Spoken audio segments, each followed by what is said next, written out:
துளங்கவில்லையா? தொட்டது எதுவுமே விளங்கலையா? கைக்கு வந்த வாய்ப்பு கடைசி நேரத்துல பறிபோகுதா? உங்க குலதெய்வம் உங்க மேல கோபமா இருக்கான்னு கண்டுபிடிக்க இந்த அறிகுறிகளை உடனே செக் பண்ணுங்க. முதல் அறிகுறி, எந்த காரியம் செஞ்சாலும் 99% முடிஞ்சிரும். ஆனா அந்த கடைசி 1%த்துல காரணமே இல்லாம அந்த வேலை அப்படியே நிக்கும். வாய்ப்புகள் கைக்கு எட்டின மாதிரி இருக்கும், ஆனா கிடைக்காது. 2வது, பணம் தண்ணியா செலவாகும். ஒரு பக்கம் வருமானம் வந்தாலும் வீட்ல யாருக்காவது மாத்தி மாத்தி உடம்பு சரியில்லாம மெடிக்கல் செலவு வந்துகிட்டே இருக்கும். தங்கம் வீட்ல தங்கவே தங்காது. 3வது ரொம்ப முக்கியமானது.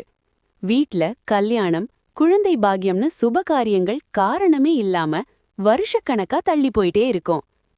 ஜாதகத்துல தோஷம் இல்லைனாலும் தடைகள் வரும்.